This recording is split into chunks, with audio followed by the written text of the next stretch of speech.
Hello and welcome. Welcome to the Light 'em Up Lounge. It's Wednesday evening, Wednesday afternoon or morning, wherever you're joining us from. Thanks for taking the time out of your precious days. Thanks for tuning in as every week with an exciting special guest tonight, a guest of honor that wasn't Light 'em Up before. We had a magnificent conversation and Light 'em Up Live with Jon Huber from Crowned Heads a while ago, during lockdown, I believe it was, Jon. I And believe so. I fondly remember that conversation and that show, which was our first ever chance to sort of have a face-to-face conversation, even though the personal one then only came a little thereafter at the PCA. Right. But Yep. I immediately felt that like a special connection that you sometimes feel when you share an in-depth conversation with people. And I think partially also because I so vividly remember you were joining us from your daughter's room, I believe, with all the toys. Yes, I was. Yes. And even I your think daughter jumped on the show. I was gonna say she probably did because she's a ham. She likes to be on the screen, as it were. But yeah, that seemed like so long ago, but it really was probably maybe a year, maybe two. I don't know. Probably 2 years ago. I Yeah, believe. yeah. But what's interesting, Jon, is it gave me a different perspective about Light 'em Up, and it made me aware, and it made me realize what matters, what's truly important about cigars, about this industry, and about relationships in general. And that is, we come together even in challenging times. We share a cigar, we share an open and honest conversation, and I think if more people could do that, so many things could be turned for the better in this world. And it was very special, and I wanted to thank you for that before we go into today's show. It was really something that gave Light 'em Up a different spin, a different path, and a different future. I appreciate that. The pleasure was mine. I've been looking forward to this opportunity as well. So it's nice to see you again, even though it's virtual. It's still nice to see you again. Absolutely. I missed you in Vegas. You didn't make it to Vegas this year, right? Yes, unfortunately, because of personal matters and family reasons, I had to cancel last minute, which was unfortunate. But next year we'll make up for that. For sure. And I also believe you were thinking about going into tobacco for quite some while. Yeah, I've been thinking about it for the last couple of 2-3 years. And at the beginning of this year, I was actually strongly considering it. And then family matters, as you know, led to things being pushed back, canceled, what have you. And then I ended up committing to our Hawaii exclusive for Paniolo, I think the same week that Dortmund was going on. And so we had to book the hotel and the venue for the promoter and all of that. And so I was in Hawaii while Dortmund was going on. So it was a great show. We discussed it in great length here at the Light 'em Up Lounge as well. And hopefully next year will be another opportunity. And then hopefully you can come over. You have a very strong following in Germany. Much thanks to Salih and Dale out there. I mean, those guys, I mean, we got on with them, I think, in 2017, and it was as simple as Salih saying, "Hey, do you have a distributor in Germany?" I said, "No." He's like, "Do you want one?" I'm like, "Sure." It was just like found money, I guess, or whatever for the business. And he's really taken it and grown an incredible following. And I'm so indebted to the we have a hashtag Crown Heads Europe support. And we're very humbled and grateful for all the support everybody extends us over in Europe. And much thanks to Salih and his crew. Shout out Monkey Cigars to CYOP. So very true. Yeah. Jon, this leads me actually right into today's conversation. A couple of questions that I had lined up for today. We spoke a lot about your history, your path into the cigar industry and Crowned Heads and the culture around it the first time. And what was so interesting is how after C.A.O. and everything that had happened with your first endeavor in the cigar industry, Crowned Heads just took things into a completely new direction. And what a journey it has been, like not only in Germany, in the US in particular, but also in many of the other international markets, you manage to create that cult following and have people who are not only dedicated crowned heads, smokers, but advocates and ambassadors. How come? I mean, why do you think that crowned heads just sticks with people probably differently than other brands in the industry? Well, to kind of frame it up and to put it in perspective, when Mike and I started the business, we literally sold cigars to 66 doors in the United States. And now that number is well over 1,200. And then we're international, and we're in places that I don't even know we're in right now, probably.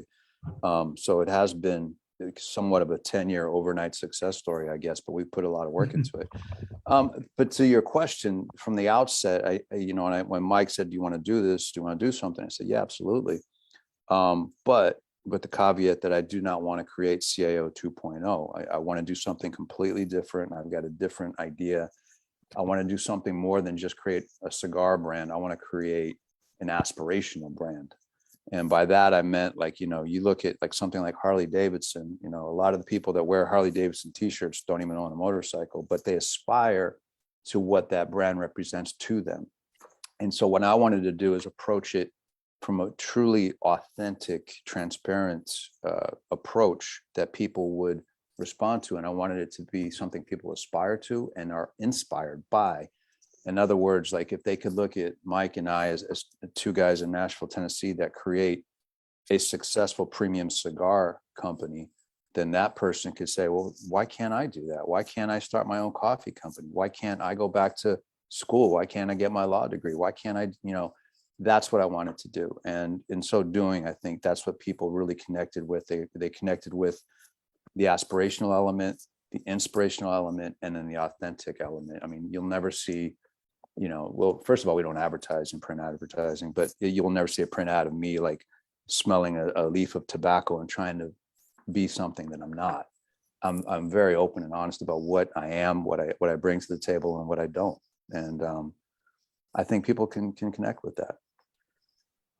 A lot of things have changed since we spoke here for the first time. A lot of things have changed ever since you started Crowned Heads. Recently, with the announcement of Tim Ozgener joining the family as well, there's another layer on top of it. Sure. Thinking back to what you just said in the early days of Crowned Heads, in retrospect, would you still do things the same way? Do you think that the whole movement, the whole cult, and the whole understanding of what Crowned Heads is and what it ultimately became, would that still look and feel the same, or would you approach it totally differently? Would not change a thing. I wouldn't change a thing, because my belief in this business, as well as life, if you're happy today in the moment, then everything that you did, good, bad, or indifferent, over the last 10 years, 20 years, whatever, that brought you to that moment was for a reason. So I wouldn't change anything. I mean, as far as Tim joining back and getting with us, it just feels like a family reunion. It feels good, feels right. I mean, when we started the thing, Tim had zero aspiration to get back in the business, and he was very clear about that. And he was, doing the Oz Arts thing, and he was going down his lane. So we were completely like, I never even really saw Tim much for quite a while, even in social circles or anything like that. And when Mike told me at the end of last year that Tim wants to come back, I'm like, let's go. This would be great. And I said, provided that, let him do his thing with his brand, and let me do Crowned Heads. Don't get the cultures confused, and it'll be a great ad. I didn't want it to look like a Crowned Heads version of something. So, and Tim's credit, everything you see to this point with Bosphorus, Ozgener Family Cigars, that's 100% Tim, and that's why I think it's resonating with the consumers too. And people are excited to have him back in the business. We're excited to have him back in the business, and it just really adds to our arsenal as a company, as Crowned Heads. How difficult is that sometimes? I realized when reading through all the press releases and the news of Tim Ozgener returning to the cigar industry, and then even the first reviews, I believe, of the Bosporus, a lot of people still put like crowned heads, Ozgener cigar, Bosporus. Mhm. It's sometimes confusing, right? Oh yeah, I Where do understand that. these things come together? Where are they completely separate? And if I understand correctly, Mr. Ozgener is also now part owner or Hmm. shareholder of Crowned Heads, right? So Hmm. Correct. could you just briefly elaborate on that a little bit? Sure. I mean, to the confusion part, yes, I get it 100% because people are going to, since Crown Heads has been around for 10 years, they're going to label it as a Crown Head cigar, which Tim is part of Crown Heads. Tim is a part owner in Crown Heads. And Ozgener Family Cigars lives and breathes under Crown Heads as part of our arsenal. But the brand identity, the development, the blends, the packaging, that's all Tim Ozgener. That's 100% Tim. So I don't want to get that twisted. So Right. when something turns out beautifully, I want him to have all the credit. And if it ever were to go down south, I want him to take all the blame, but it won't because, we've all been doing this for quite some time. So, I could see where the confusion could come across. We even ran into it when we were distributing another brand and they would say, oh, they would tag Crown Heads. And I'm like, and I would be very clear. I said, look, this is not a Crown Head cigar. This is something we're distributing for this company. With Tim, it's different because it is a Crown Head cigar, but it's under the OFC label under Ozgener Family Cigars. So I guess the best analogy would be somewhat to draw like, Pete Johnson, a good friend of mine, he has Tatuaje. Then he also has L'Atelier.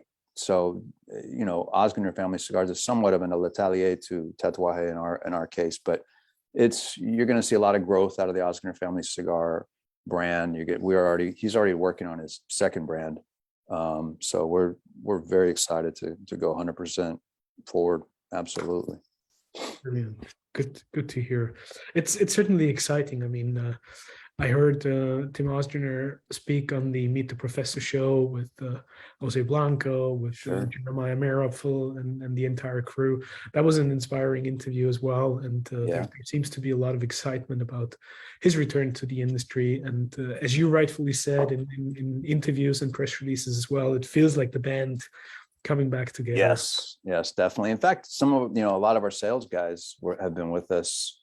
I've known some of our sales guys longer than I've known my wife. I go back with Miguel and Brian to like the 90s, late 1990s, early 2000s, or around there. And so it's you work with guys for 20 years and you really develop a close bond with them. And we've got our own like culture within the culture behind the scenes with our team. And it's really a good feel. We've got a good group of guys. I wanted to pick up on the music theme for a little bit, but just because you mentioned the sales force and the culture within the culture, what's your perspective? And are you convinced that certain ways of tackling the sales, marketing, and promotional component of cigars is the way to go? I know there's different models when you work with brokers. In the international market, obviously, it's very different because you have importers and distributors. Sure. And then at some point, the question always arises, do you go with your own sales force? What's your perspective on this? I'm curious because that's a side of the industry that is rarely ever talked about, in particular on shows like ours. I think that's something people sometimes it's not as glamorous, as the blending and everything. So what's your perspective on that? Well, I mean, I can speak not only from a Crown Heads perspective, but I could speak to my experience being with C.A.O. from 1996 to 2010. When we first started off at C.A.O., literally out of Jono's garage, rest in peace. I mean, if we wanted to sell, I mean, this is how we did it. We would get a copy of either Smoke magazine at the time or Cigar Aficionado. Smoke was good because they would highlight a city in an issue. So I remember the Chicago issue came out, for instance, and it had all these stores that were like the must-be-in stores. I literally booked a plane ticket and I flew to Chicago with this magazine and went to the addresses, got in a cab, went to Jack Schwartz, went to Old Chicago Smoke Shop, whatever. And I was like, I'm Jon Huber with C.A.O. And we were just starting. This is how we did it back then. As time came to pass, we started to get brokers and built the brand a little bit more. And then the big shift for C.A.O. was when we went in-house, which is a sales representative. So Mike Conder, who's now my business partner, came on and was a consultant at the time, and said, okay, you guys got to go in-house. That's how you level up. And I saw the trajectory go from like here to like that once we went in-house.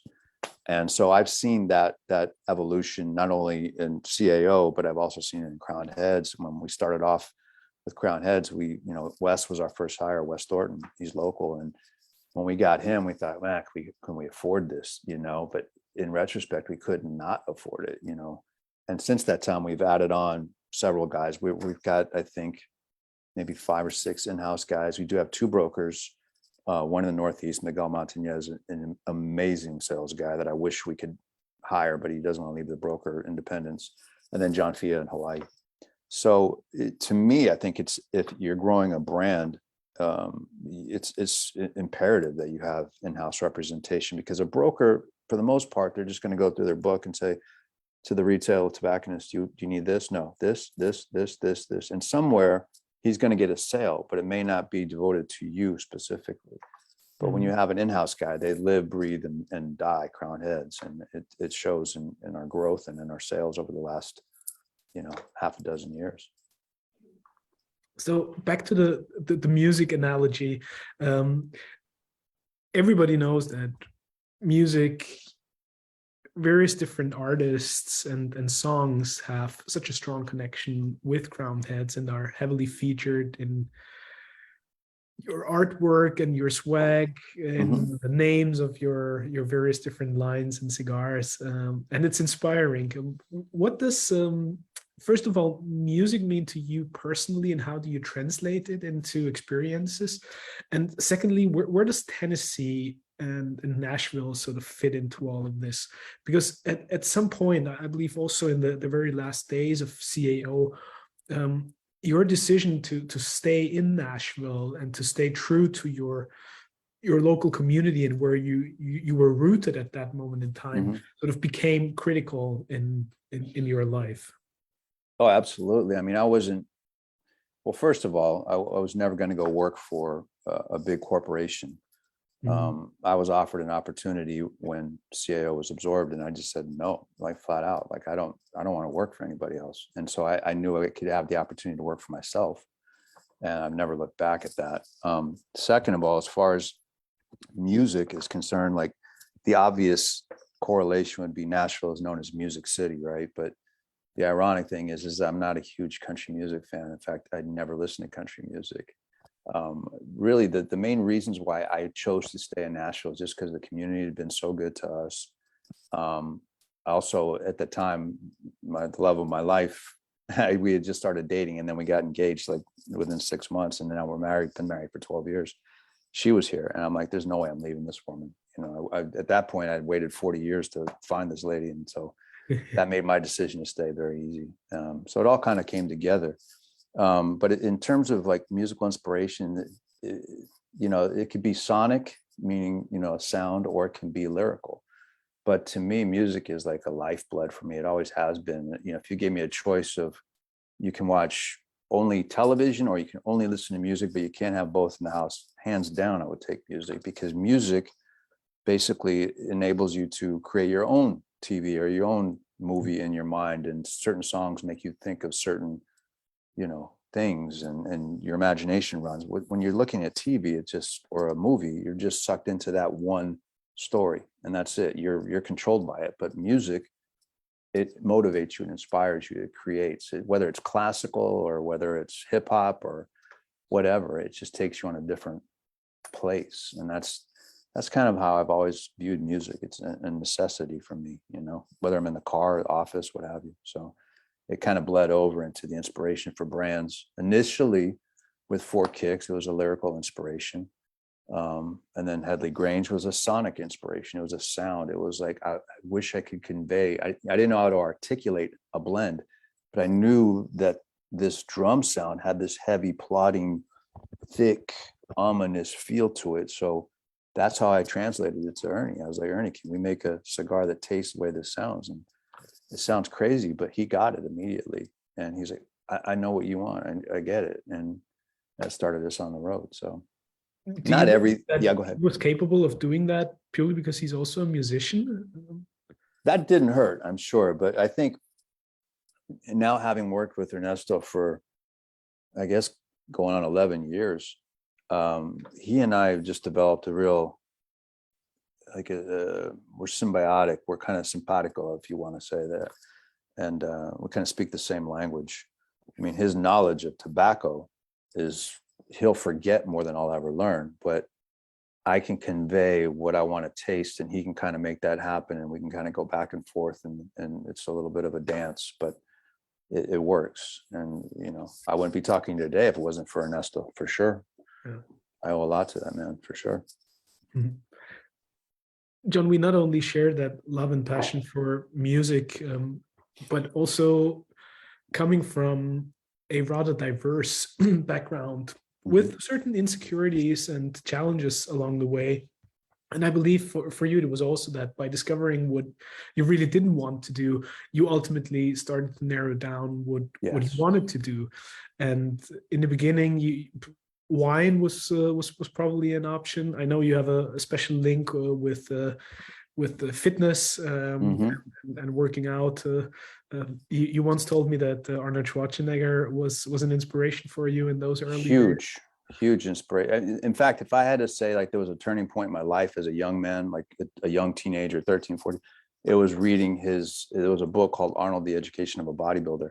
Not so much like how to do a curl or a press, but it was the mindset that he talked about. And there were certain specific components of like visualization. Like if you can visualize something and you can manifest it, you know, that was the first I'd ever heard of something like that.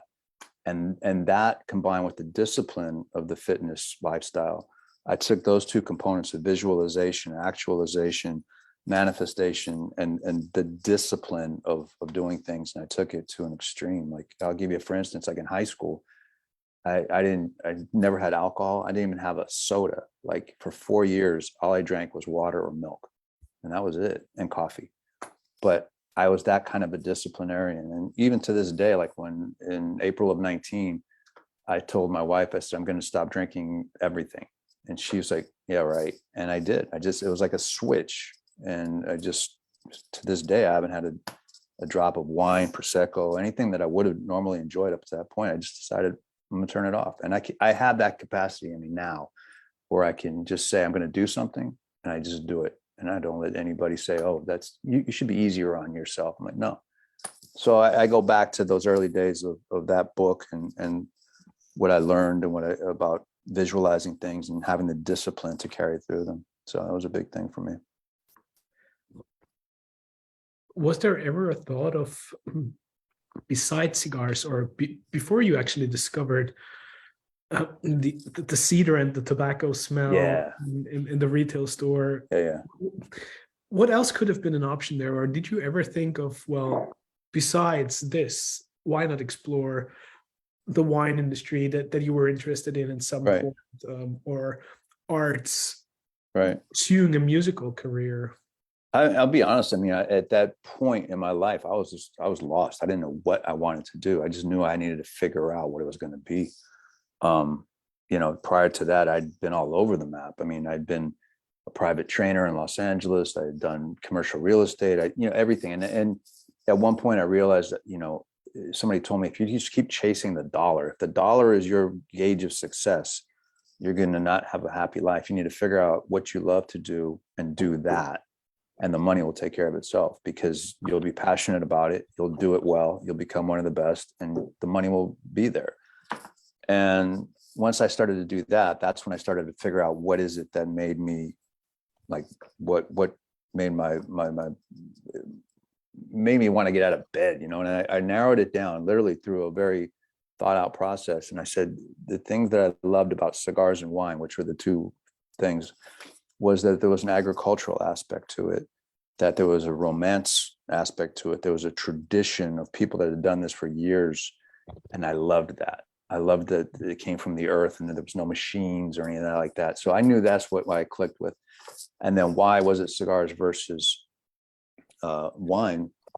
Simply because at that time I had already moved to Nashville, and I discovered that there was a company called C.A.O. in Nashville, and they did cigars. And I'm like, huh, okay. And it was just almost like destiny.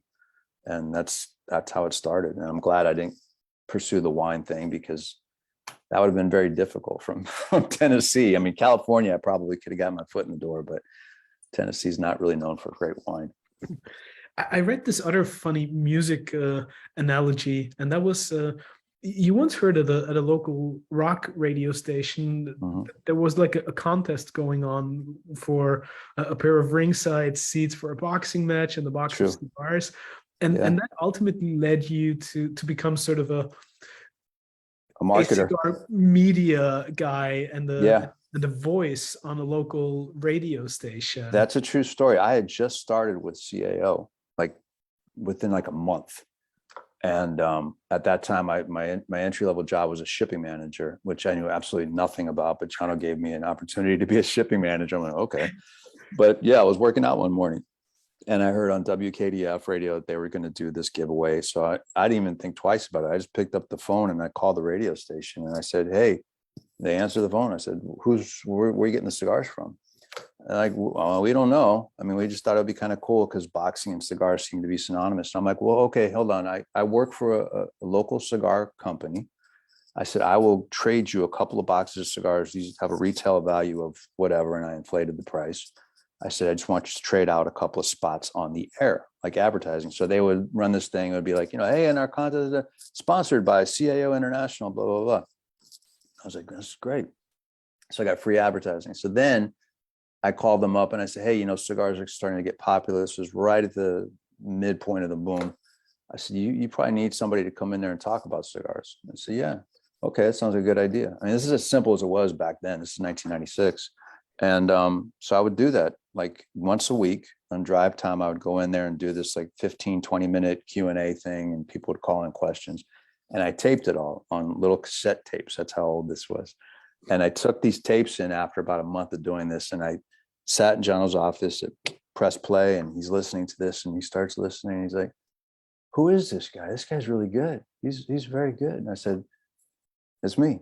And he said, okay. He goes, you're now the director of promotions and public relations, and you're fired from your shipping manager job. I said, okay, great. And that's how it all started.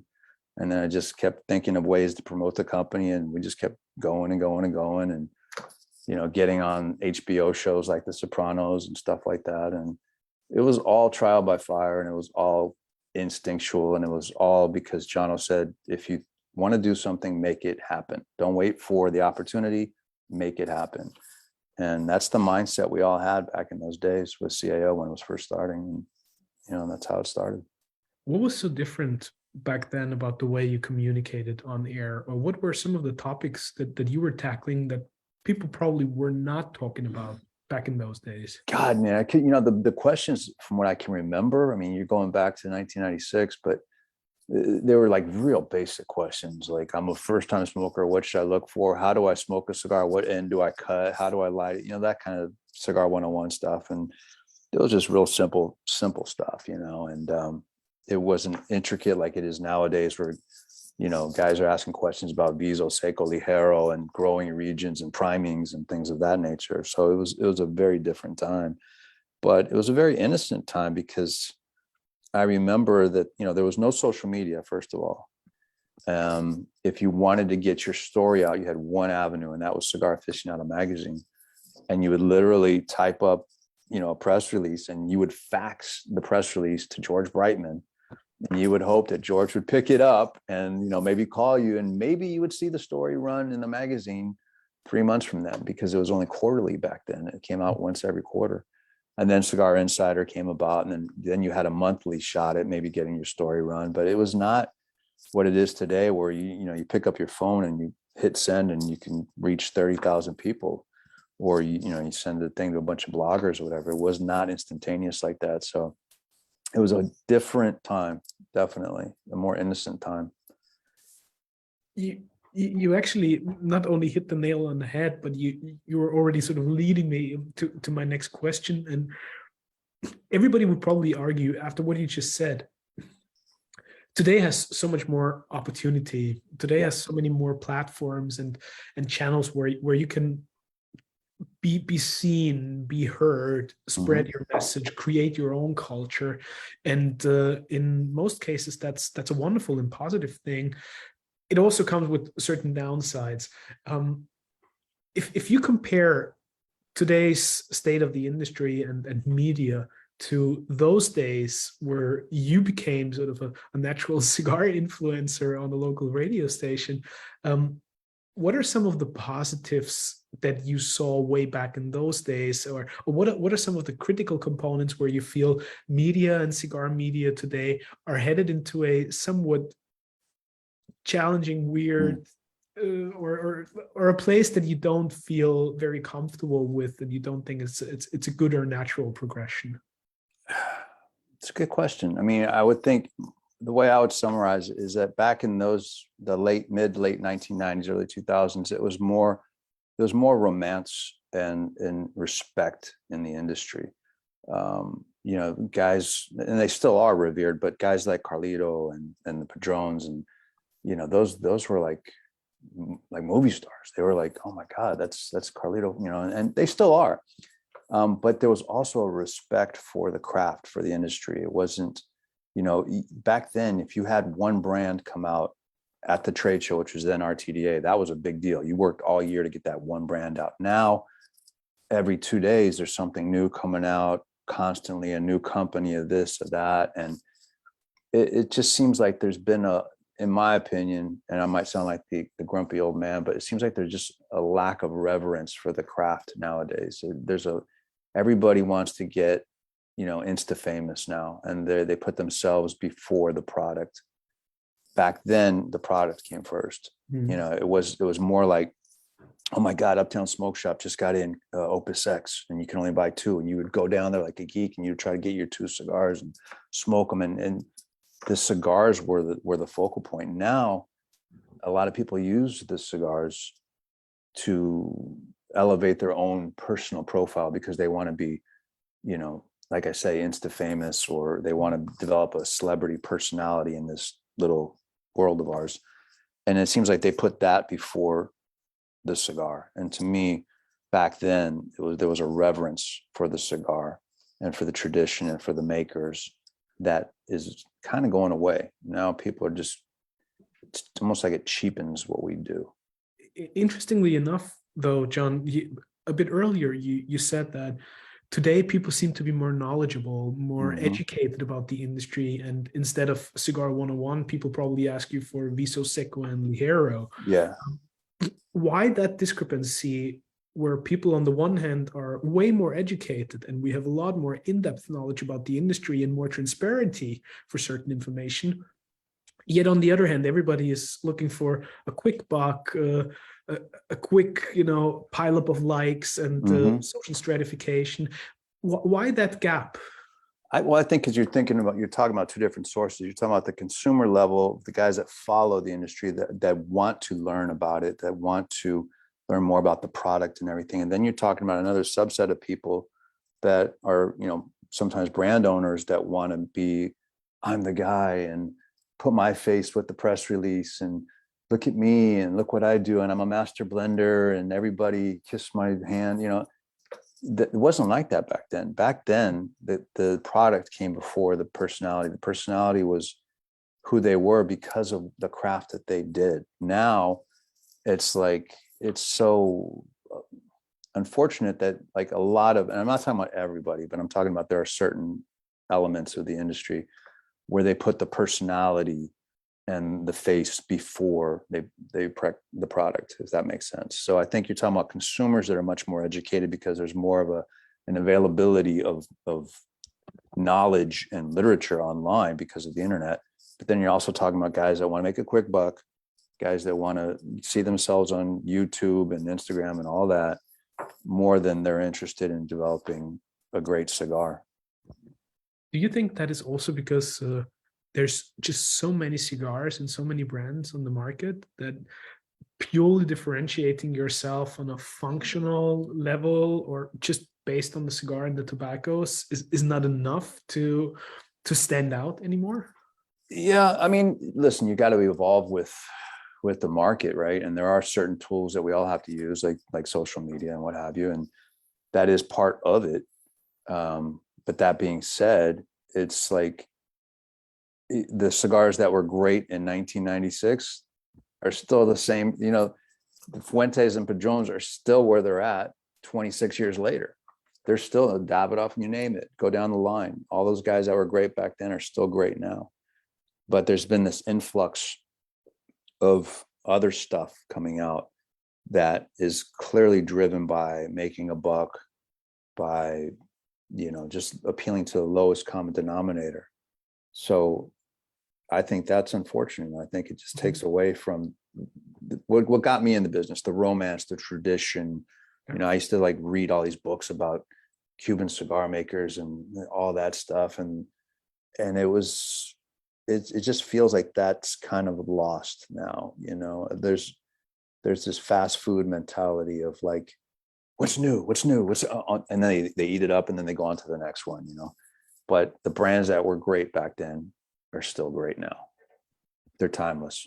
That's a fantastic point, John. And I would love to explore that a little more. We sometimes on the show here talk about the limited releases and these one-offs, where it's kind of easy to do a great cigar where you release 5,000, 10,000 cigars. But then these true classics, the cigars that stood the test of time and that have been great 20, 25 years ago, and they're still the gold standard for the cigar industry. And it seems, again, you hit the nail on the head when you said what's new being the number one question in the industry. Why don't we appreciate those true and tested all-time classics a bit more? And even for crowned heads, I mean, you have a super strong portfolio, but you're also, I wouldn't dare say better known, but no, I would greatly appreciate for absolutely. your ultra limiteds and for these one-offs. It's a bit like getting out an album, to go back to the music analogy, or putting out lots of singles all the time, or small EPs. 100%. I'm totally guilty of following that. When we first started with Four Kicks, I remember doing an interview way back then and said, I'm not going to do LEs. We're just going to build brands, right? And then what changed the trajectory of that philosophy was Mule Kick.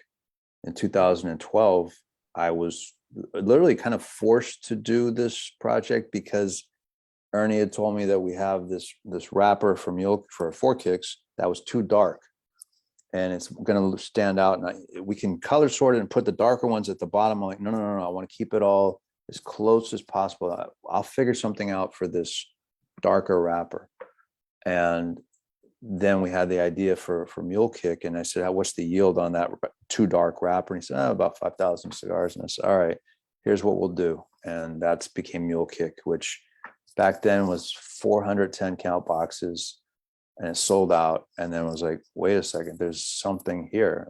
I did it out of a necessity, not because I wanted to do a one-off. And then that started the ball rolling. And then came Las Calaveras, which was an annual limited edition. And now we still do Mule Kick to this time. Most of the stuff that we do as an LE is driven to shine a light back on the brand. So for instance, Mule Kick is a reflection of Four Kicks. Las Calaveras is its own standalone, but then we do a Bellicoso Fino for Le Carême, which is a regular production brand. So we do these annual or seasonal releases to bring attention back to the core brand.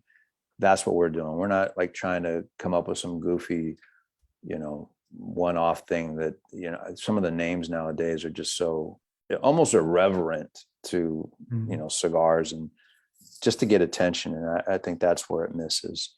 We've had to do LEs as a necessity, just to keep people interested in the brands, just to keep people anticipating that seasonal annual release, what have you. It's worked for us to this point. It's a lot of work for me personally, because, as I've told Mike before, it's like whether we're doing 5,000 cigars or 50,000 cigars, you still have the same amount of work as far as validating the blend, doing the packaging, getting the materials ordered, all of that collateral coming together is the same amount of work. It's just you're doing less of it. But for me, as a product development standpoint, it's still time consuming. And, if I laid them all out on a table, it would probably be 10 a year. In addition to usually a new regular production brand. Yeah. So it's constant, you're under the gun continuously to keep it going, keep the plate spinning, as I say. So Two questions on that. First, do you think there's ever a point where you feel like, okay, crowned heads, this is it. This is our core portfolio. This is what we want to roll with. End of story. yeah. Second question, do you feel that approach or the way of thinking about this and the way of going about this is influenced when you're vertically integrated versus being a brand owner and working with other factories, if that makes sense? Yeah, somewhat. I mean, to the first question, what was the first question? Run it by me again. Oh, okay, stop. Okay, I got you. We had to do that back in, I would say, about 2019-ish. We didn't say stop, but we did have to like kind of hyper focus on certain brands, specifically with Tabacalera La Alianza with Ernesto, because he had reached, I mean, Ernie, God bless him, he's gotten 2 number ones from Cigar Aficionado plus a runner up. I mean, he's like Mount Rushmore. So the demand for his cigars coming out of that factory were so high that he's like, hey, I can't make all of this for you guys. So narrow it down, hyper focus what you want, which we had to do. So a lot of stuff that we've done to this point, we put on the back burner, specifically like J.D. Howard Reserve, Headley Grange, Four Kicks Maduro. We kind of put those all out. We discontinued Las Mareas with my father. So we try to trim the fat a little bit. Mm-hmm. But I never want to get to a point where I just put myself in a box and shut the lid and say I'm done, because then then what I have no purpose. Like, of course, what I get joy out of is creativity, of creating new things, and that's what gets me excited. So I would never say we're done. To the second question, that one you probably might have to repeat a little bit. So you kind of answered it with a part of your first answer. Okay.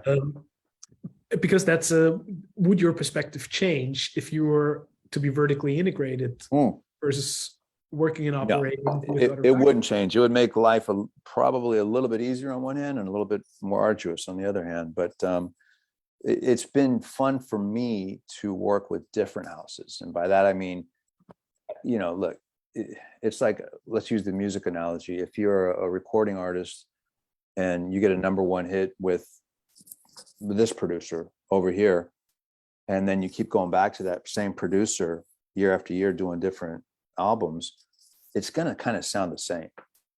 But when you go and work with a different producer or a different factory, in our case, there's going to be a little bit of a differentiation. So everybody has their own way of doing things. So if we've been able to do successful brands with 4 different factories, I think there's more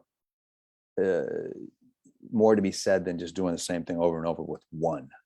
It's harder because everybody has a different way of doing it, and there's different parameters. And like for instance, when I work with Ernesto, we work on the blend, we get the cigar, but now I've got to go outsource the box, I've got to outsource the band, I got to outsource, whereas other factories may have a box factory, so that's all handled in house and everything. So everybody has different ways of doing it, different ways of processing tobacco, different styles of blends.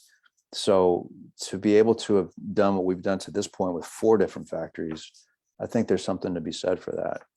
It's saying that, hey, there's a reason why these guys have been successful from 1, 2, 3, and 4, not just one. So because also Mitchell from Canada, he was asking on Facebook in the comments whether that was ever a dream of yours to have your own factory and be vertically integrated. At one point, listen, if I wasn't happily married and settled into that lifestyle, I could easily have seen myself going down to Nicaragua or Santiago, whatever, and living there, because I would have loved to embed myself with that culture. You learn so much more being there than you do here, but that's not the cards that I was dealt, and it's not a reality for me now to ever do that, because I've got my wife, I've got my daughter, and my son's on his own, but my wife and daughter, that's my focal point. So at this stage in my career, no, it's not really it's not a dream to own a factory, because if you really want to own a factory, you better be prepared to go live down there if you want to do it right. Because I've learned through trial and error, if you rely on people to tell you what's going on at the factory, not everybody is honest. I fully understand, and still, I can also only imagine the challenges of working with 3-4 different factories, probably at the same time. As you rightfully mentioned, it gives you a bit of spice, it gives you variety, it gives you options to play with. Gives you a Ultimately, bandwidth. though, Yeah. Where do you put your focus on when you're working with different factories? Do you want to let that little bit of character from the factory shine through first, and then sort of bring it back under the crowned heads umbrella? Or do you always think it from the crowned heads perspective, and then it just pans out into different factories, and ultimately it doesn't matter if it comes from Ernie or another factory? For me, it always starts with the tobaccos and always starts with the cigar. And then we figure out how to put the crown heads, and by now it's kind of organic how we put our fingerprints on it. But I go back to people that I've learned little things along the journey. I remember George Padron always told me, he's like, it always is about the tobaccos. Don't get it twisted. It's always about the tobaccos. And that's true. So like, whether you have this idea for this blend, you got to know, is that tobacco that's required? Are you going to have access to it? Is it going to be something you can do year after year after year? You have to start from that perspective with that particular factory. Same thing with Ernesto. He taught me so much. It was like my graduate degree working with Ernesto, because when he agreed to do cigars for Crowned Heads, he had never done a contract brand. He had EPC cigar. He had just launched in 2009, and we hit him up like in 2011, and he was doing his own thing, and he didn't really want to do contract brands. And he said, okay, I'll do this for you guys, but I'm not going to sell you the car. You're going to come down here and I'm going to teach you how to build the car. You're going to build the car. And if it runs good, congratulations. If it's a clunker, it's on you. So that was a completely different model than what I'd experienced prior to that point. Because prior to that point, it would be like, okay, here's blend A, B, and C, pick one. Mm-hmm. Right. And then I go to Ernie, and Ernie's like, okay, let's start with the wrapper. Okay, let's start with the filler. Okay, the filler. This is a filler from this farm in Esteli. This is 10 miles away in Esteli. We're going to validate both of these. You're going to see that they're different. Taste it. And it was just like this ongoing, like intense education and somewhat of tobaccos from Ernie. And so I learned a lot about that. But I've always started from that perspective, that you got to be reverent to the craft. You've got to be respectful to the tobaccos, let them shine. And then at some point you just kind of go, okay, let's run with it. When you're starting with that perspective, Jon, with the tobacco, and you work with different factories, the options are endless. Do you still feel that there is a distinct Crowned Heads taste profile, and you just miraculously find yourself drawn back to that nucleus, kind of? Or do you say it doesn't matter all too much from a taste perspective? Crowned Heads comes in at another level afterwards. I think, like, if you look at our portfolio from a 30,000 foot view or whatever they say, we're all over the board. We've got heavy dark blends, and then we've got mild blends, mild to medium. And that was intentional, that I wanted to find, a shoe for every foot out there. So if a guy wants to smoke something that's mild and creamy, okay, we have Luminosa. If you want something that's a little step up from that, we got Mil Diaz. If you want something heavy and just hit you in the mouth, okay, we got Serie E. So we've always kind of conscientiously kind of gone from that perspective, where we didn't want to intentionally cannibalize something. And then you could do something like Le Carême and Le Pâtissier, which are kind of like cousins. But even though they're both broadleaf cigars, they come from two different sources, and now they taste completely different, because that's an example of how two different factories will create a blend around broadleaf. So we've done we've been all over the board. I don't think there's a specific Crowned Heads flavor profile. That would be kind of arrogant of me to even claim so. In retrospect, do you think that makes it more challenging sometimes, or more difficult to bring people into your ecosystem? Because we spoke about the cult and the culture of crowned heads, but when you're offering such a wide variety of smokes, do you sometimes lose people in there, or it also brings up a chance where people say like, yeah, I like this line of crowned heads, but I just don't like the rest of it. It's probably more challenging to kind of It is challenging, but if you know a Steve Saka quote, if you make a cigar that you want everybody to like, you'll never make a cigar that somebody will love. And that stuck in my mind. Like, you can't try to make a cigar for the masses. I think a lot of the big corporation companies try to do that, and they might do it well. I don't know. They probably they do sell a ton more cigars than we do, but I've never wanted to make something that everybody's going to like. Like, when I ask somebody privately for feedback, I'm like, did you like it or love it? And if it's yeah, I liked it, it was a good cigar, I'm like, okay, it's not for them, or I need to go back to the drawing board. Yeah. So I would rather have 10 people love something that we do and be passionate about it than to have 100 people go, yeah, it's good. Great point. Brian, over to you. Hey, I mostly, I think, only just have compliments and maybe not so many questions. I'm a big fan. Thank you. I mean, talking about loving it versus liking it, there's a lot of brands out there, and I'm like, yeah, okay, it's good, all right, whatever. Right. But it's one of my favorites. I mean, I'm a chess player anyway, so just the name Crowned Heads to me has some meaning. And then I'm right on board with you with the music. I would say Bye Bye TV. I listen to music all day, every day. 100%. I've got my Johnny Cash T-shirt. All right, there you go. So I guess I thought maybe sort of a question in terms of the branding, and the look of everything and the meaning behind it and the songs and all that stuff. How much of that was you coming up with something that you felt like the consumer would love from that thinking point of view, or how much was it just you creating something that you love, and like a collective, subconscious kind of thing, where you're like collective unconscious, everyone loves music. Like, this is passion. People are this resonates to me. It has meaning to me. I'm passionate. Therefore, other people are going to see it and be passionate. I think you nailed it. I kind of felt like it has to be something that I love. And if it resonates with somebody else out there, that's great. But I don't approach like the product development side of it from the perspective of like, okay, what's everybody going to love, or what's everybody going to like? I remember when my friend Pete Johnson was starting out, he said, I'm blending cigars that I love. And if somebody else out there likes them, great. If not, I got a bunch of cigars I'm going to be able to smoke, that kind of a thing. And so I kind of took it to the same approach. Like, I don't necessarily approach the product development aspect of the business from thinking what everybody else is going to be into. I just go, this is me, take it or leave it kind of a thing. So fortunately, to this point, most of the stuff that we've done has found a following, and I'm grateful for that. Yeah, it really stands out. It's unique, the look of it.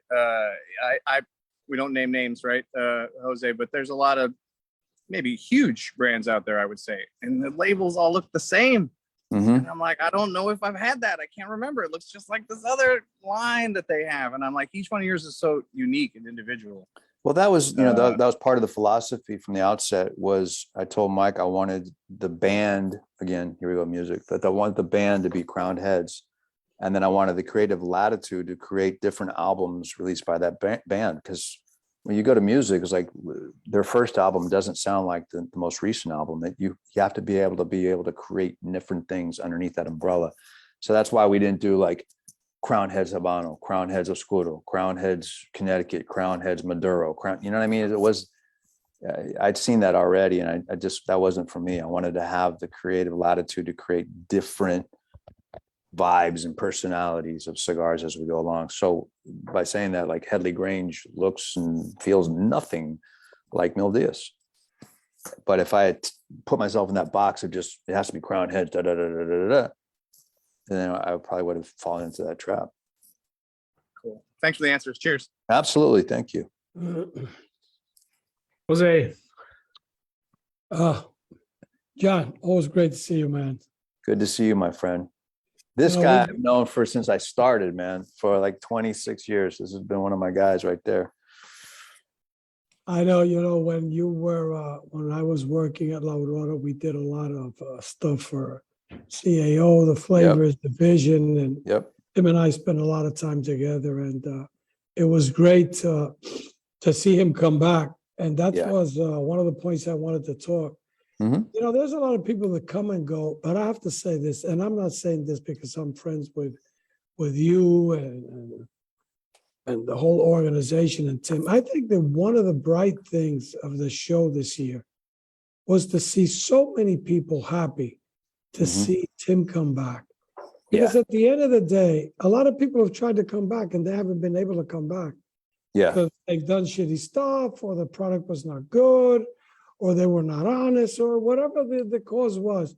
But I could tell you, media people, distributors, retailers, even manufacturers, the consensus was Tim is good for the business. And absolutely, for Crown Heads, it's a plus. And I mean, you guys, you and Tim have been a lifetime together developing great things. So I'm happy for you guys, for you, for Mike, for Tim.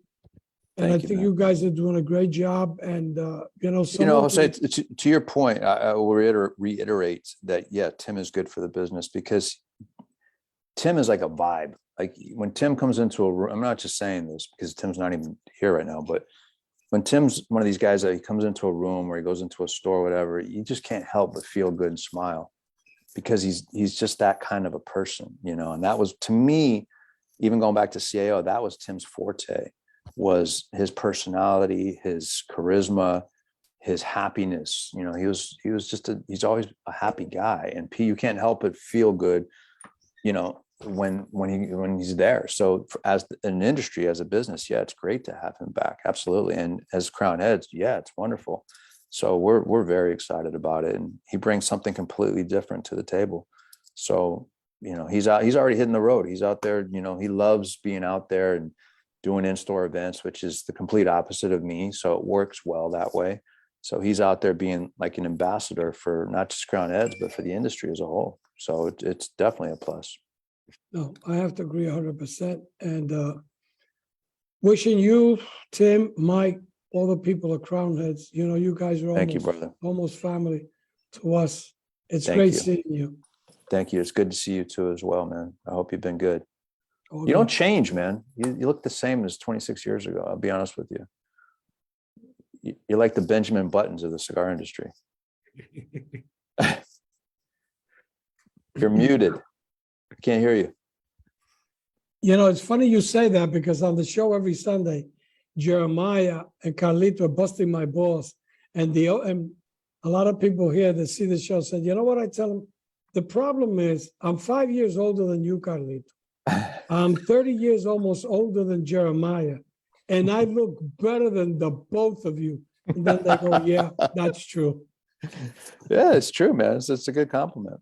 Absolutely. Good to see you, John. Good to see you too, bro. Jose, many thanks. It's always great to have you on the show. Cynthia is watching over on Facebook. She sends her love and regards as well.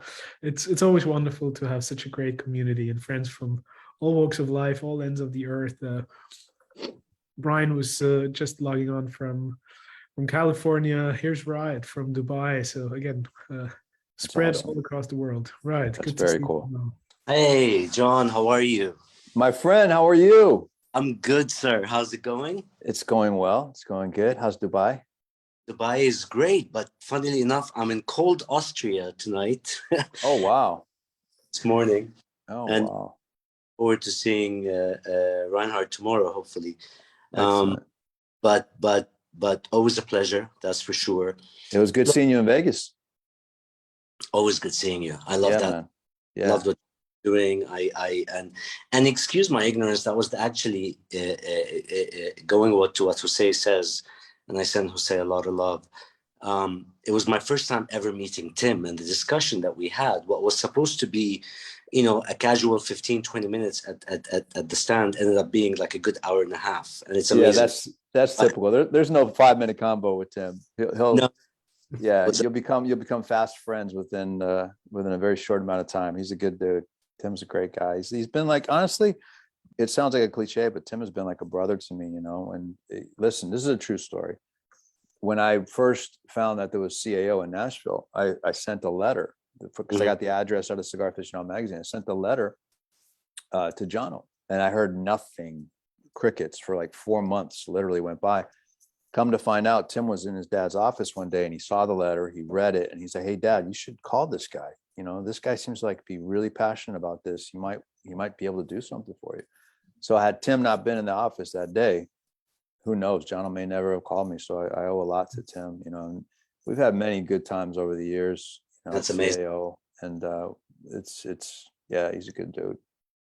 But listen, I love what you've been saying about the importance of the brands versus the persona. Mm-hmm. I love saying about the commitment to the family. I love what you've been saying about your relationship with Ernesto and what you've learned and the way he went about the challenge, which added a lot to your education. Mm-hmm. And that just tells me a lot about the fact, and knowing your creative component and your marketing abilities and what you've been doing across different things. And I'm a big fan of the cigars and the brand. Thank you.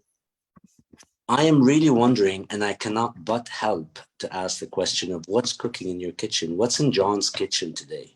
You're always cooking something, and you got to give us a lead. Come on, you got to throw Listen, if I was doing this from my desk in the other room, you would see nothing but literally bundles of cigars. My whole desk is littered with cigar samples. So, people ask me like, "Hey, what's your favorite cigar to smoke from Crown Heads?" I said, the reality is that literally 9 times out of 10, I'm going to be smoking with something with no band on it. That's a prototype that's either going to be for this year or next year, maybe something on the back burner. So yes, we do, to your question, we do have things coming out. We've got, we just announced the 4 Kicks Capa Especial Lancero for all the Lancero fans.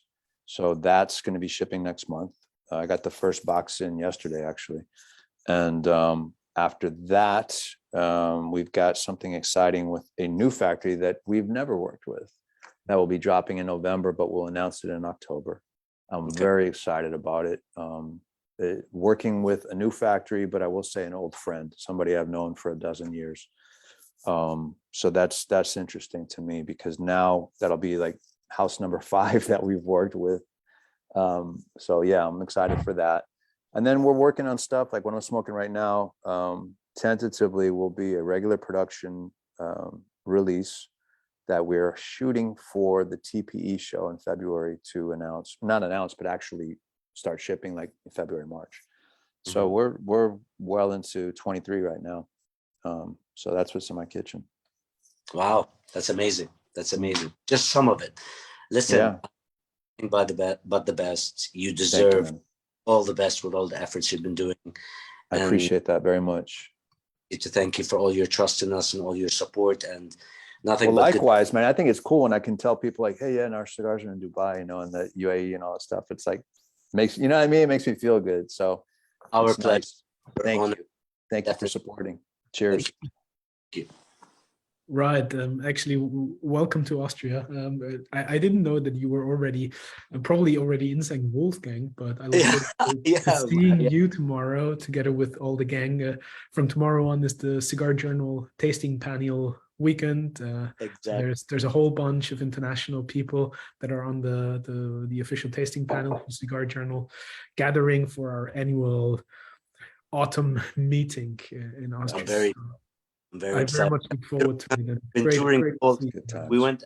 I brought my wife Dana with me to this trip, and we took a car and we did a road trip all day today. And what a beautiful country! It's just green. I never thought anything can be so green. It's unbelievable. I love it, and people are so nice. Very true. Wait till you see the gang tomorrow. So see you tomorrow. But that's not all Austrians. John, I wanted to briefly go back to your samples on the desk, because I'm curious, how do you work on such a creative process? Do you usually have different versions of a soon to be released blend and you're smoking through various of them, or do you just get one expression and then you're supposed to give your feedback on that? Do you always smoke that in the morning? Do you do multiple samples of different lines per day? What's your routine? It varies. Like for instance, this particular blend that I referenced for 2023, started working on this with Ernesto back in like end of last year, beginning of this year. And I gave him the parameters of what I wanted to do. And he's, oh, okay, cool. So at this point, you know, he reads my mind almost to this point. Sent me some samples, we tweaked it, a couple of things. Then from that point, once I think that the blend is good, like in a, say a 650 or 652, then I say, okay, I want to go on these vitolas, send me a wheel of each of these vitolas and see how that smokes, wrapper, binder, filler ratio. And at this point now, I mean, we're 9 months into this and I'm almost there, but now I'm like, okay, I want to change that 6x46 to a 7x48 because the symmetry of the brand of the range needs that. And so then now we go back to that and then we're going to rework that particular vitola. The artwork and all that, the branding is pretty much 90% done. But the blend, we're pretty close to that. Yes, I do smoke samples first thing in the morning. And I know when a cigar is good, when I wake up and I'm looking forward to smoking that cigar, when I get into the office, I'm like, I can't wait to smoke that. So then I know we're going in the right direction. But yeah, I mean, everything I'm smoking now is something that's in development. And it's like I've learned with Ernie, he's always told me, like, you know, when I send you cigars, you got to take them out of the cello, lay them out on the desk, smoke one a week. And I'm like, yeah. But I'm so eager, like I smoke it right away, right off the truck. And then I'll wait for a couple of days. But yeah, the cigars always need time to dry out a little bit, acclimate to the environment and that kind of a thing. But, you know, and that's kind of what I do every day, is constantly smoking, educating my palate, getting to know the blend. And in the background, I'm working on the branding, on the band with my graphics guy, who's super, super talented guy. And another guy that I've been working with for years, Wade, and you know, he's the guy behind the guy kind of thing. But he'll take what's in my mind now and he'll get it out there. And it's like, yeah, that's it. Okay, well, let's move this, let's tweak that, let's make this look like that. But he's so good.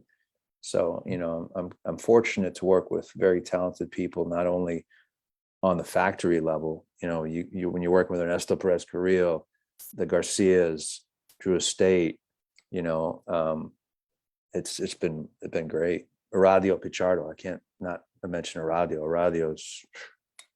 He was like a diamond in the rough when we started working with him, but he's made some fantastic cigars for us. So I'm fortunate. Very, very true. Just one little follow up on that. When you first stumbled into Uptown, and you got into the whole cigar culture, I believe you started recording tasting notes in that small journal. Do you still do that today with the test blends that you smoke, or is it up here and then you immediately give feedback to the It's at this point, it's all intuitive, it's all instinctual. So I don't make notes about any of that stuff. I really don't. I mean, it just, you know, after doing this for a while, every day for the last 11 years, I don't need to like write down.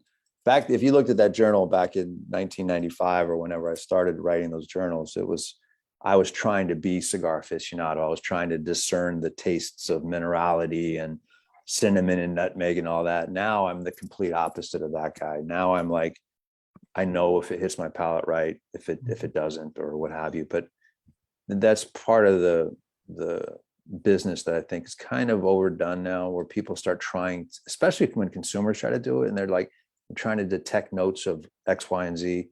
When you focus that much on that aspect of smoking the cigar, you miss out on just the enjoyment of smoking that cigar. Sure. Because you're like trying to write nutmeg. Oh, is it nutmeg or is it cinnamon? What?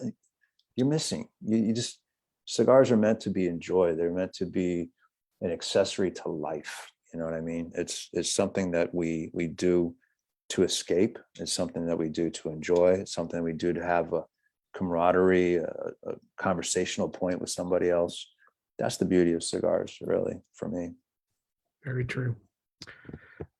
Do you still have that old journal? I do. Started? I do. In fact, I was actually in the garage this weekend looking for some stuff, and I opened this one box and I said, "Oh yeah, there's that little 3x5 note card journal." Yeah, true. Brilliant, perfect. Steve, over to you. You had a question. Hi, thanks for allowing me to ask the question. I've seen other interviews with you, and you're known for your great cigars, but you're also known for your amazing hats. And I was wondering when the whole idea came about to create like the super premium hats, and how many hats are actually out there.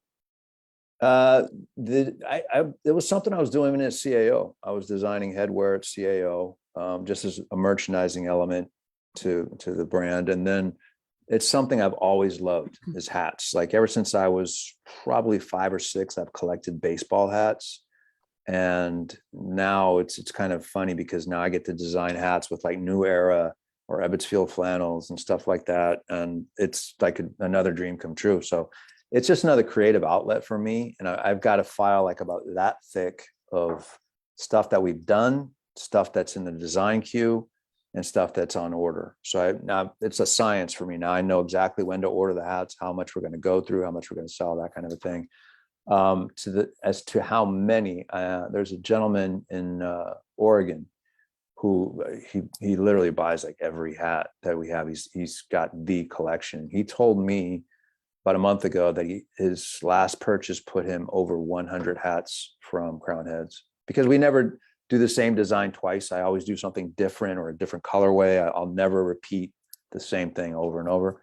So I guess the answer to that question is we've designed and produced over 100 different hats over the years. I just want to say that I love my hats, and I wanted to thank you again. I know Right. I sent them to you, right? I know I've done that online, but I gotta say it again in front of everybody to thank you for this amazing collection. I love them. I wear them every day, and the amount of people that want to snatch those off my head at my shop is just it. Thank you. It's a labor of love. It's a labor of love. It's another creative outlet, and I enjoy it. And if I'm not working on developing a blend or a brand, I'm like working. Oh, I got that idea, or I'll see something online, I'll take a picture of it and I'll send it to my hat guy. I'm like, okay, can we do a riff on this or something? So it's continual. It's like it never shuts off in my mind. So the Meldia ones that are from the Formula One racing days. Yeah, that was fun, huh? I like that. Meldia's racing team. Those were fun.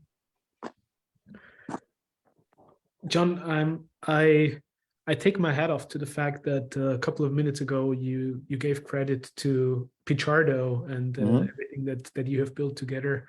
We spoke a lot about values and integrity and honesty about the show, about the culture. And Light 'em Up is known to be a place of respect, of people coming together with shared values and beliefs, and talking about the positive sides of the industry. Sure. I know that a lot of people are curious as to whether Meldias, Le Pâtissier, certain cigars will still be manufactured at the, if I understand correctly now, Luciano cigar factory, or if those things might change. You will never hear me ask questions because out of clickbait interests, or because we want to steer controversy and stuff. But I think it's to some people it's important to know because they appreciate those cigars. I certainly do, and the rest is something that you guys, I'm sure, will respectfully and amongst yourselves will sort out. But can you share anything about that with us? Of course.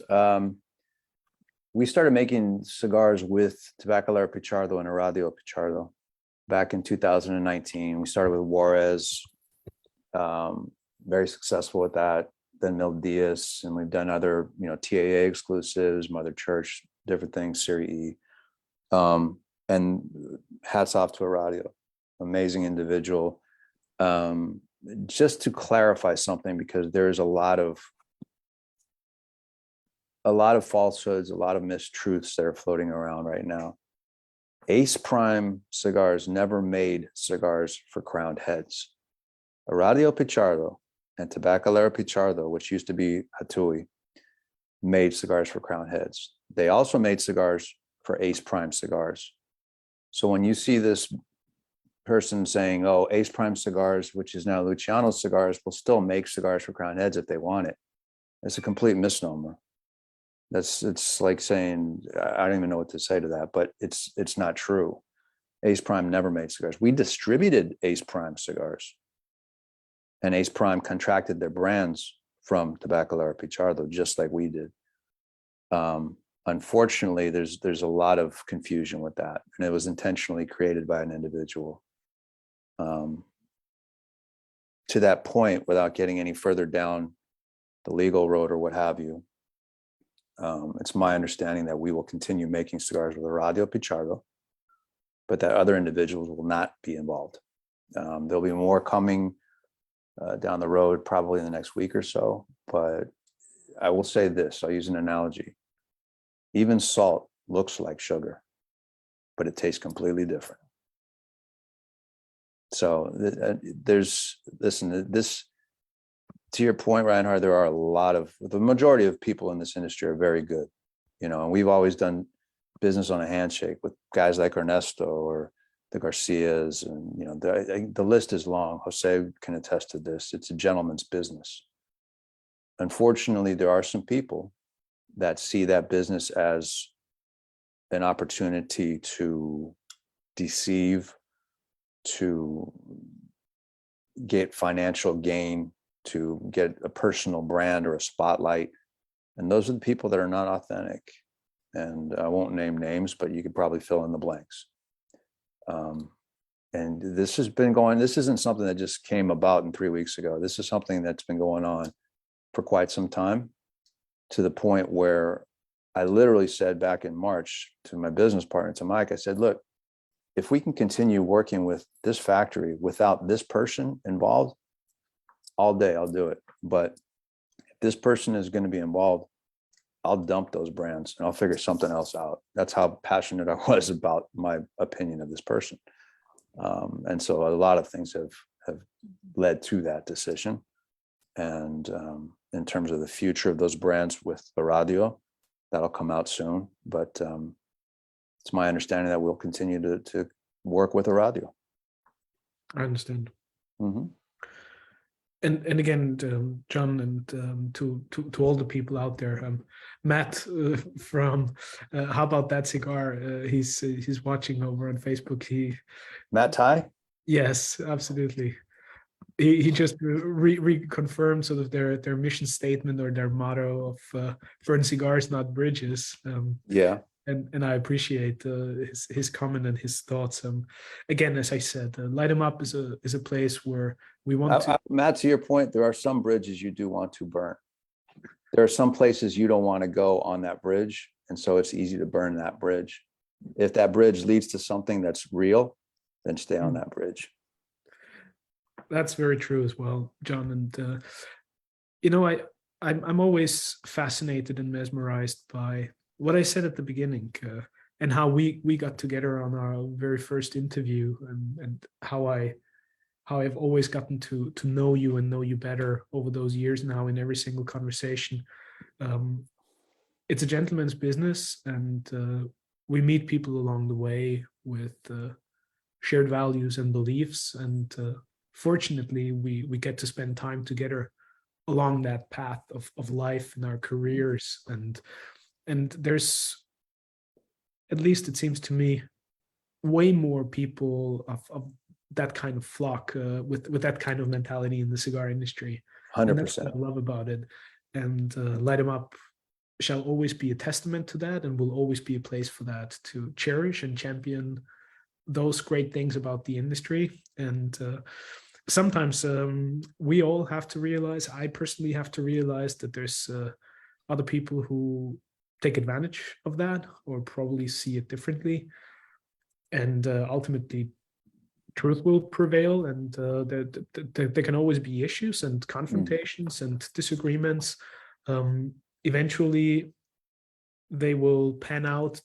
There will be ways, and people will find another way of coming back together over a cigar, talking about things. And as long as we hold dear the values of respect and having open lines of communication and conversation from the heart and honesty with each other, I think that's what matters.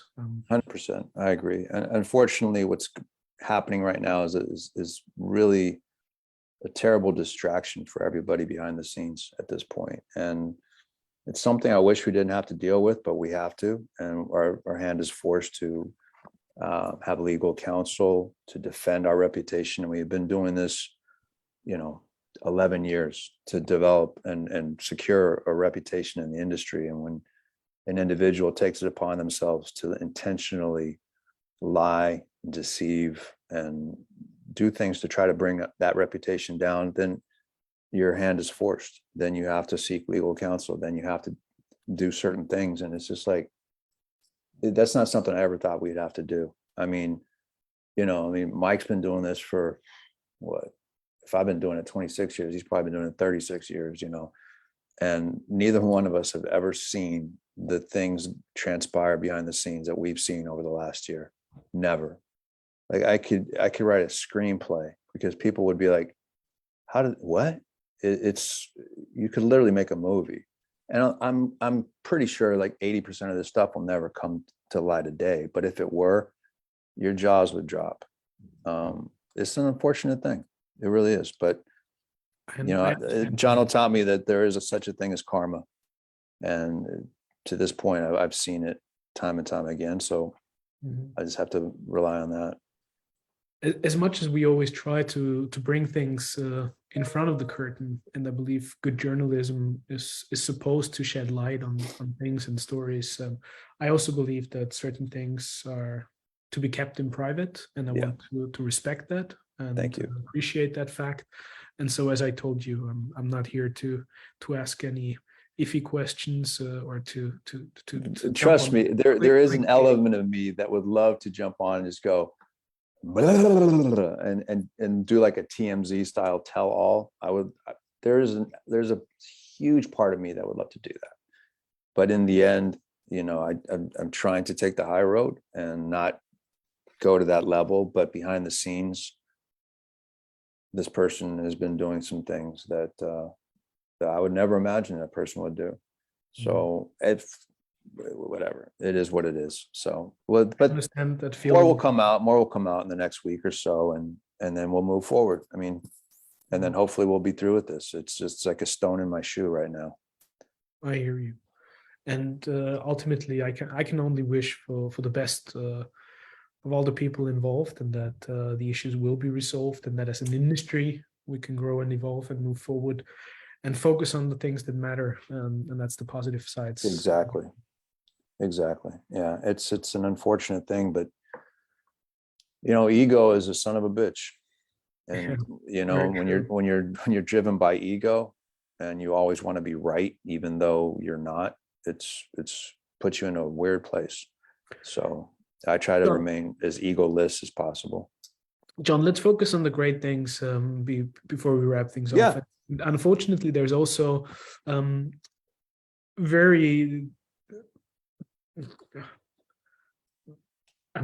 incredible things that have happened recently with the hurricanes that have hit Cuba, Dominican.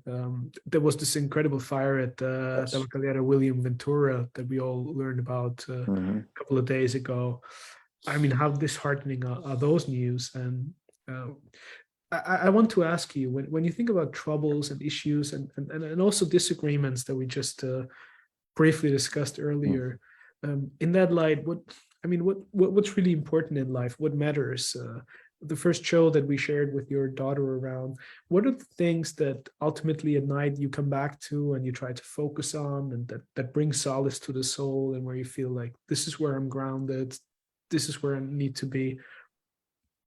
Cigars this, cigars that. Yeah, I mean, for me, it's real simple. I've always had a set value system where if I made decisions based on these values, then I'd end up okay. And first and foremost, my faith.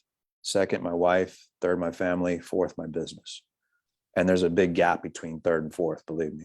I try to compartmentalize, and when I'm here at work, I try to focus 110% on work as much as possible.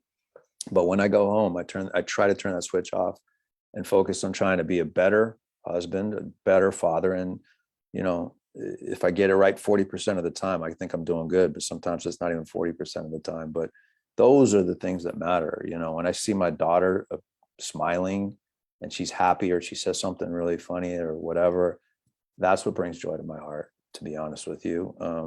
And my marriage is like anybody that's married out there for any given amount of time, it's like, it's something you constantly work on. It's something that brings joy to you. It's something that brings peace, knowing that you have somebody in your corner regardless. So those are the things that at night, I literally thank my personal God for, or my family, my wife. It's a blessing that I get to do what I love for a living. Don't get me wrong. I mean, I never take that for granted. I feel like I never had a job since I started with C.A.O. I don't feel like I've ever had to go punch a clock or anything like that. So those are blessings, but the things that matter are, human life, family, things like that. That's why when these terrible things happen, like what happened at the factory, or what's happening in Florida right now, it's like that has a way of really rattling our cages and saying, shit, or is everybody okay? That's the first thing we always say to somebody that's in that situation. Are you okay? Is everything okay? Once that person is all right and their family is all right, then everything else kind of falls into place. But that's the main thing, and, I have a lot of friends and associates. I mean, Miguel Shodell, our national sales manager, who's also a dear friend of mine that I've known for 20 plus years. He's right in the eye of the hurricane. I'm texting him, Gustavo Cuda, he's in Tampa. I'm texting him, Cigar Dave. I'm like, what are you doing? I'm evacuating. So last night, like we say prayers every night, my daughter and I said, do you have a prayer you want to say? And her prayer was, I hope that all of Daddy's friends in Florida are okay. Please don't let them die.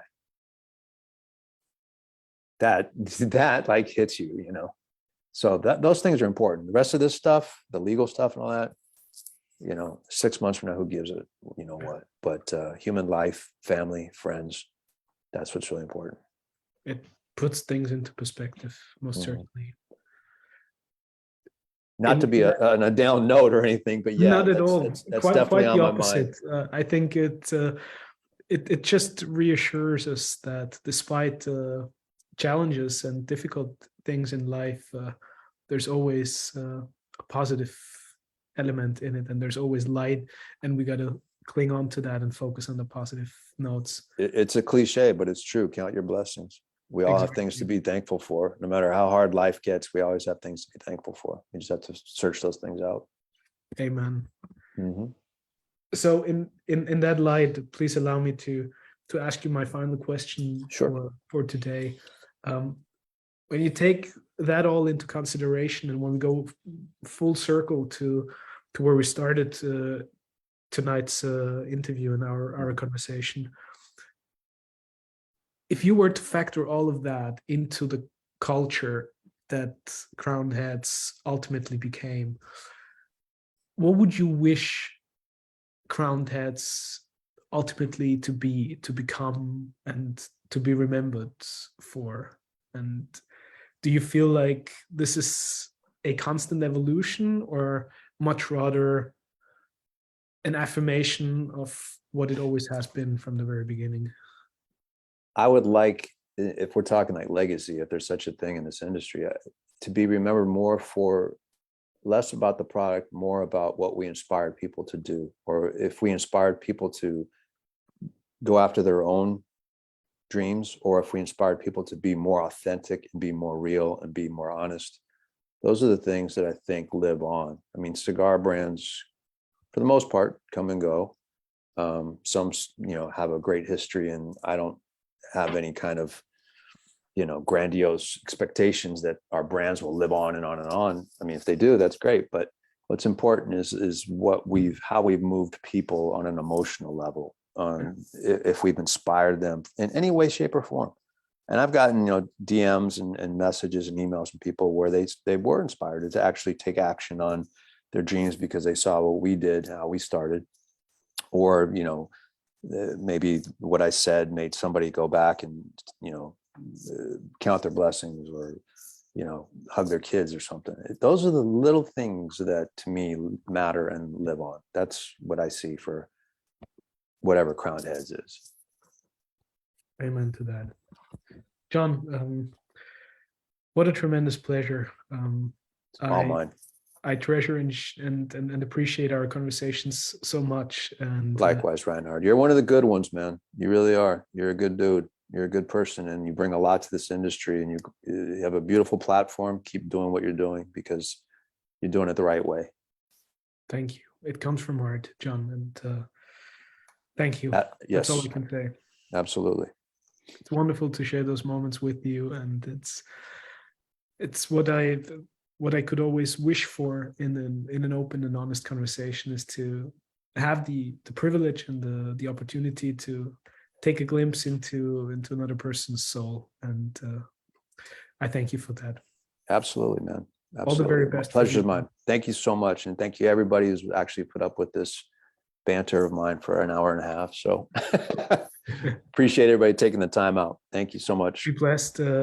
Best regards to the family. Thank Count you. your blessings. And Likewise. I will. Thank you. Yes, sir. Cheers. Take care. Goodbye. Bye-bye. Good night, John, all the best.